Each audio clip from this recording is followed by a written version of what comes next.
지금 이 순간 현재 시장에서 가장 핫한 이슈로 국내 최고의 전문가와 함께 샅샅이 살펴보는 황스타그램 시간입니다. 오늘 주제와 출연자를 나타내는 해시태그부터 살펴보겠습니다. 고유가 인플레이션, 아이폰 15, UAW로 살펴볼 수 있을 것 같습니다. 최근 급격한 오름세를 보이고 있는 국제 유가가 미국의 긴축 압력을 다시 또 이렇게 주목시키고 있습니다. 세계 최대 산유국인 사우디아라비아와 러시아가 올 연말까지 원유 감산을 연장하기로 결정하면서 우려가 더욱 커지고 있는 상황인데요. 미국의 8월 고용 지표가 둔화하면서 시장에서는 금리 인상 종료에 대한 기대감이 커졌지만 이번에는 통화 정책을 둘러싼 연준의 고민이 더욱더 깊어질 것으로 보고 있습니다. 또한 미국 증시에서 시총 1위인 애플은 아이폰 15에 대한 기대감 속에서 단기간 피로감이 쌓이기도 했고요. 또한 중국에서는 공무원들의 아이폰 사용을 금지하겠다는 악재가 터졌습니다. 또 임금 인상을 요구하고 있는 미국의 자동차 노조가 14일 파업을 예고를 했습니다. 비노조로 움직이고 있는 테슬라에도 불똥이 튈지 우려가 커지고 있는 상황인데요. 더 자세한 이야기 황스타그램에서 샅샅이 살펴보도록 하겠습니다.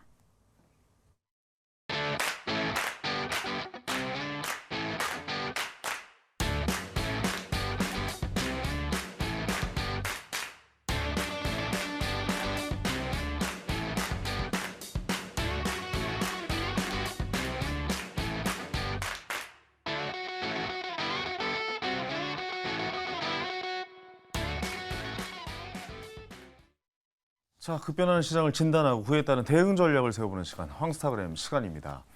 요즘 국제 유가가 심상치 않죠. 러시아랑 사우디아라비아가 감산을 또 선언하면서 이 결정을 연장한 탓에 기름값 상승이 인플레이션을 좀 부추길 수 있다.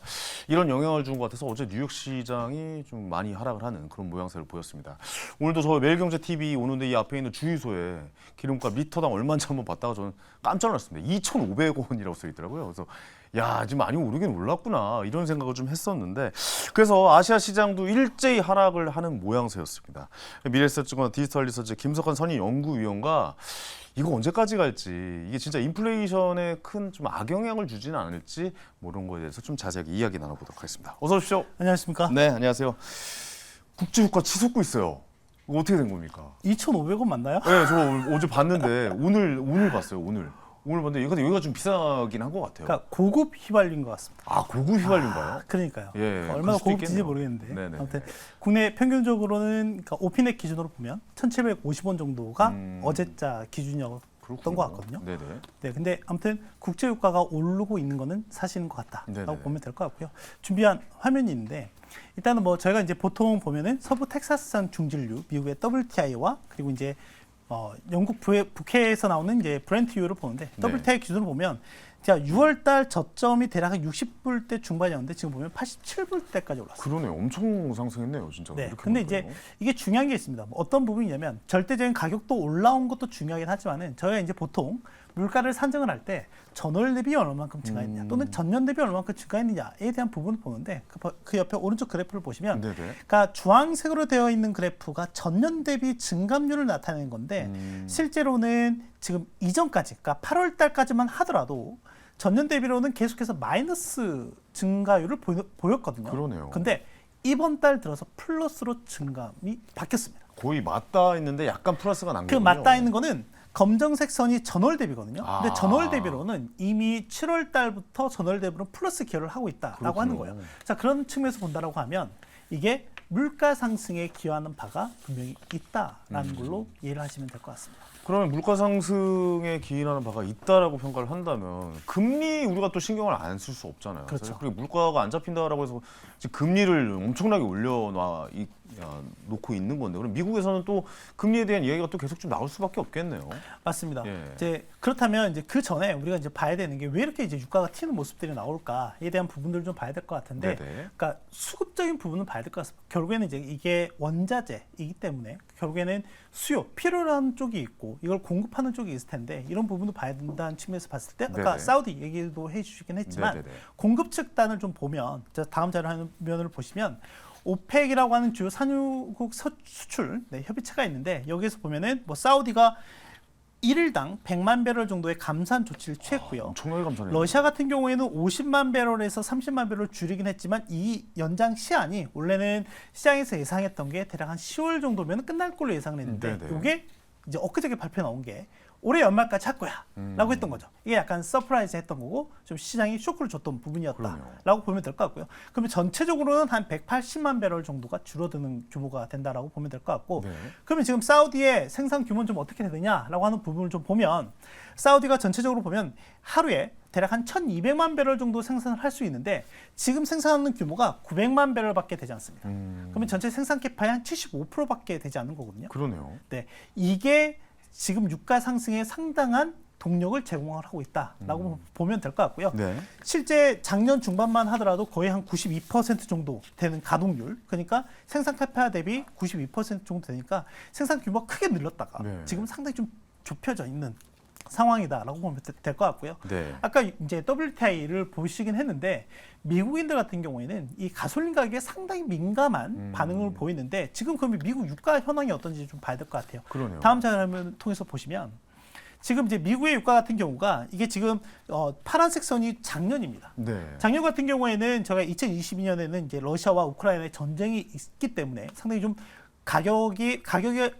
상승을 유발하는 여러 가지 변수 중에 가장 크게 영향을 미쳤다라고 그렇죠. 본다라고 하면 올해 같은 경우에는 상당히 좀 그런 부분이 감안되어 있는 상황이거든요. 자, 그런데 보시면 지금 지난주부터 작년 가격 대비 좀 더 높아지는 모습을 좀 보이고 있어요. 네네. 근데 미국 같은 경우에는 드라이빙 시즌이라고 하는 게 있어요. 보통 이제 5월 말 메모리얼 데이부터 9월 초 노동절까지가 메모리얼, 그러니까 드라이빙 시즌의 그러니까 성수기인데 항상 그 시즌 때는 좀 유가가 높았던 경향이 있었는데. 그러니까 뭐 여행도 많이 가고 그렇죠. 막 이런 영향을 기름을 많이 쓰다 보니까 그렇죠. 유가가 좀 높아졌다. 네, 맞습니다. 예, 예. 그런데 그 보통 이제 지금 시점부터는 계절성을 띠고 좀 하락하는 경향들이 있었는데 네. 지금은 가격대이 작년보다 더 높은 시점이다라고 그러네요. 보면 될 것 같고 또 하나는 더 긴 기록은 거의 한 10여 년 만에 가장 높은 가격대이라고 하는 점 그리고 또 하나는 1994년 이후에 두 번째로 높은 가격대가 지금 형성이 되어 있다라고 네. 보면 될 것 같습니다. 이거 다음 장을 한번 넘겨주셔야 될 것 같은데요. 예, 그 가격이 그쪽에 나와 있을 것 같은데. 뭐 이거 같은 경우는 어떤 부분이냐면 제가 방금 말씀드렸던 것처럼 미국인들 같은 경우에는 가솔린 가격에 대한 민감도가 매우 높다라고 말씀을 드렸잖아요. 네네. 그러니까 궁극적으로 이제 중요한 게 이게 실물 경제에 어떻게 영향을 미치느냐에 대한 부분을 저희가 이제 봐야 될 것 같아요. 네. 결국에는 그게 주식시장에 어떤 영향을 미치느냐까지 연결되기 때문에 그런 측면에서 본다라고 하면 지금 이렇게 주황색 선이 그러니까 왼쪽 그래프에서 주황색 선이 가솔린 가격인데 네. 이게 지금 역축입니다. 그러니까 낮아지면 낮아질수록 가격이 높아지는 거거든요. 그러니까 기름값이 올라가는 거죠. 그런데 그런 시점에서 본다라고 하면 소비 심리가 상당히 둔화되는 것까지 저희가 확인을 할 수가 있어요. 맞네요. 상당히 예. 유의 관계에 있다라고 보면 될 것 같고 네. 오른쪽 같은 경우에는 중요한 게 뭐냐면 인플레이션이에요. 지금 시장의 가장 키워드는 인플레이션이기 때문에 이게 과연 기름값이 과연 인플레에 작용을 하느냐 안 하느냐 이런 영향을 부분이 줄 되게 것이냐. 중요하잖아요. 그렇죠. 네. 그런 측면에서 봤을 때, 그러니까 뭐 연준이든 중앙은행들이 각각 유심히 보고 있는 게 소비자들의 기대 인플레이션이라고 하는 부분을 유심히 보고 있는 상황이거든요. 네네. 그런 측면에서 봤을 때 보면 상당히 유의한 관계가 있다. 그런데 최근 들어서는 반대로 가고 있는데요. 특이한 모습이 보이고 있죠. 예, 지금 이게 악어 입처럼 이게 벌어지기 시작했습니다. 이게 중요합니다. 예, 이게 어떻게 해석을 해야 만약에 되는 거죠? 이 괴리가 축소되는 모습, 그러니까 지금 검정색 선이 기대 인플레이션인데 만약에 이 기대 인플레가 올라오는 모습을 보이게 된다라고 하면 어떻게 할까요? 인플레이션은 올라가겠죠. 억눌러야겠죠. 예. 억눌러야 되니까 연준 같은 중앙은행 입장에서는 금리를 또 계속해서 제한적인 긴축 통화 정책을 할 수밖에 없어요. 그러면 그렇군요. 아까 말씀해 주셨던 것처럼 금리가 더 올라가는 모습이라든지 그런 측면에서 본다라고 하면 실제 달러에 대한 수요가 더 늘어날 수밖에 없다라는 걸로 이해를 하시면 될 것 같습니다. 잠깐만요. 그러면 좀 정리를 좀 해보겠습니다. 그러니까 결국에는 이 모든 게 인플레이션이 엄청나게 금리를 좀 상승시켜 놓고 뭐 연내 한 번 더 올리겠다라고 우리가 좀 예측을 하고잖아요. 뭐 9월은 뭐 동결을 하겠고 11월 달쯤에 금리 한 번 더 올리겠다라고 해서 거기서 끝날 거라고 예측했던 사람들이 많았단 말이에요. 거기서 이제 그렇죠. 한 번 정도 올리겠지 하고 예측을 하는데 근데 갑자기 그 상황에서 0.25가 아니라 0.5입니다. 뭐 이런 식으로 나온다거나 뭐 예를 들어서 갑자기 올해만 한 번 올린다라고 말씀드렸잖아요. 라고 해서 내년에 또 올린다라고 이야기가 나온다. 그럼 주식시장은 엄청나게 타격이 오잖아요. 그렇죠. 이런 상황이라면. 예.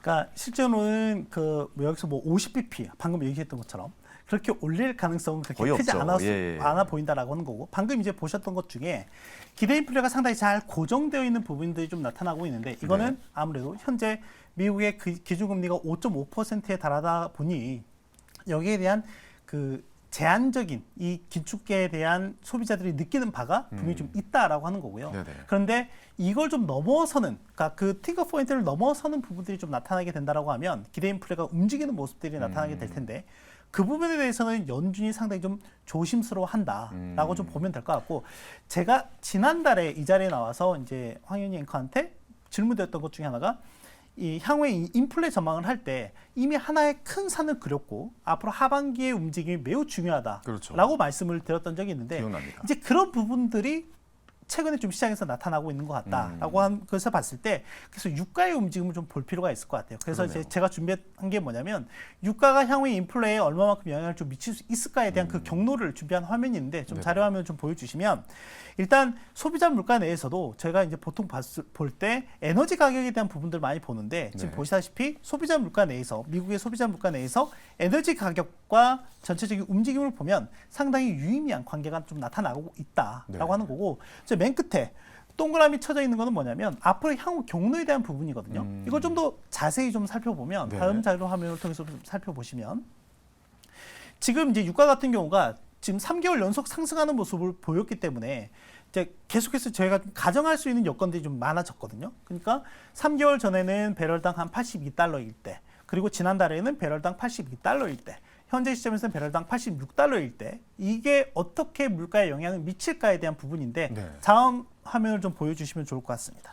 보시다시피 지금 계속해서 올라가는 모습을 보였고, 지금 물가는 아직 이 밑에 있잖아요. 주황색 네네네. 선이. 네. 그렇다라고 하면 이 경로를 그대로 따라간다라고 하면 에너지 가격이 물가 상승 압력을 높이는데 큰 기여를 할 가능성이 높다라고 하는 거고, 이에 따라서 전체적인 물가 상승 압력이 높아질 가능성이 있다라고 네. 하는 거죠. 정말 이렇게 말씀드려보지만 물가 징글징글하네요. 금리, 물가 지금 한 그렇습니다. 1년 6개월 네. 동안 지금 계속 이 얘기를 우리가 하고 있고, 뭐 다음에 또 CPI 지수도 봐야 되고, 맞습니다. 그다음에 또 금리 올라가는 것도 FOMC 회의, 뭐 잭스론 미팅부터 해가지고 사실 우리가 엄청나게 신경을 쓰고 있지만, 또 이렇게 유가가 올라오면서 물가가 불안해지고 있는 이 상황, 그러면서 주가에 타격을 받고 있는 그런 상황이 이제 펼쳐지고 있습니다. 자, 그러면 애플 같은 경우에 어제 이제 전 세계 시가총액 1위인 애플이 3% 넘게 하락을 했어요. 뭐 이런 영향도 좀 있다라고 봐야 되는 겁니까? 애플 또 아이폰 새로 15가 나온다고 하는데, 이런 영향에서 떨어지는 거라고 생각을 해보면 될까요? 아니면 좀 다른 영향이 또 있나요? 아니요, 다른 영향이죠. 다른 이건 이제 영향입니까? 거의 뭐 대부분 이제 개별 기업 이슈다라고 보면 될 것 같고요. 네네네. 매크로 다운에서는 볼 이슈는 좀 아니다라고 보면 될 것 같고요.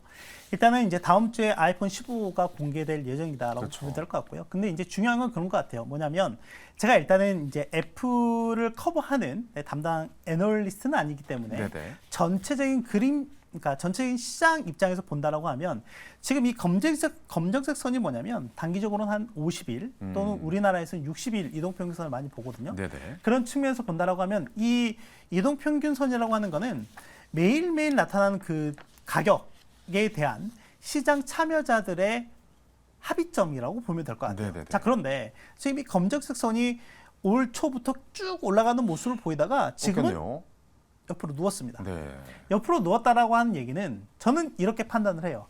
애플이 향후에 주가 상승의 모멘텀이 어떤 게 부각이 될까, 또는 부각이 되지 않을까에 대한 고민을 하고 있는 시기다라고 생각이 듭니다. 사실 좀 잘 생각해 보면 애플이 AI 쪽에서 너무 소외되고 있지 않나? 뭐 이런 생각도 좀 들 정도예요. 그렇죠. 예, 예. 뭐 솔직히 올해는 AI였는데. 그렇죠. 네. 그런데 이제 이번에 다음 주에 예정되어 있는 그런 이벤트에서 그런 부분들 좀 부각시켜 줄지에 대해서 봐야 될 것 같고, 근데 네. 이제 궁극적으로는 아이폰 시리즈가 얼마만큼 잘 팔리느냐에 대한 수요에 대한 부분도 좀 봐야 될 것 같은데, 네. 실제로는 이전에 계속 나오는 이슈들을 보면 아이폰 판매량에 대한 추정치가 계속해서 좀 둔화되는 모습들이 좀 나타나고 있는 부분들이 있거든요. 네네. 이제 그렇기 때문에 일단 주가가 좀 누워 있는 상황에서 향후에 주가 상승의 모멘텀이 되기 위해서는 이 아이폰 시리즈 15 공개가 매우 중요하다라고 보면 될 것 같아요. 애플이야 뭐 말만 하면 입 아프죠. 엄청난 회사고 사실 애플이 만들면 네. 다 된다라고 지금 이야기가 나오고 있잖아요. 뭔가 좀 AI 비서라든가 뭐 시리라든가 뭐 전기 자동차, 자율주행 자동차 뭐 이런 거에 대해서도 좀 애플이 좀 뭔가 좀 나와줬으면 좋겠는데 아직까지는 그런 게 좀 안 나와서 조금 그런 것 아쉽기는 같습니다. 합니다. 저도 개인적으로 제일 좋아하는 주식 중에 하나가 애플 주식이거든요. 그럼요. 네. 예, 전 세계 저에게도 사람들이 모두 중요하죠. 큰 수익률도 안겨줬던 회사였고 그렇군요. 아직까지 저는 이게 지표로 씁니다. 애플의 지수를 좀 지표로서 사용하다 보니까 아무래도 애플을 좀 자세하게 들여다보는데 테슬라도 어저께 좀 많이 하락한 이유는 아무래도 좀 노조들의 파업 때문에 이유 뭐 내용이 좀 있었겠죠. 뭐 좀 일단 더 커질 것 같다 테슬라 이런 같은 얘기가 있던데요. 경우에는 이제 개별적인 좀 이슈들이 좀 있긴 합니다. 네네네. 최근에 뭐 가격가 그 자율주행 서비스에 대한 뭐 가격을 상향했니 또는 하향했니 이런 이슈들이 좀 있긴 한데 네. 일단은 이제 그보다도 뭐 포드라든지 GM과 같은 전통적인 제조업체, 그 자동차 업체들에 대한 이슈들을 좀 봐야 될 것 같은데 맞아요. 예. 일단 그 전미 자동차 노조 협회가 대략 한 인원이 15만 명 정도가 되거든요. 근데 이게 이제 다음 주까지 또 예정이 되어 있는 상황이어서 네네네. 이제 이런 부분들이 좀 어떻게 주가에 영향을 미칠지도 좀 봐야 될 것 같습니다. 네, 그 점을 좀 지켜봐야겠네요. 테슬라도 한참 많이 올랐다가 약간 좀 주춤하는 모습, 애플도 마찬가지인 모습. 그래서 좀 전체적으로 물가나 금리나 다 확인하면서 미국 주식을 바라봐야겠다. 이렇게 좀 정리하면 될 것 같습니다. 알겠습니다. 예, 자 오늘 말씀 감사합니다. 감사합니다. 네. 자 이번 주 이제 마칠 시간이네요. 오늘 당첨자 나가고 있죠. 졸탄의 콘서트 티켓 선물로 보내드리도록 하겠습니다. 저는 내일 다음 주죠. 다음 주 월요일 날 또 생방송으로 7시에 찾아뵙겠습니다. 황현이었습니다. 감사합니다.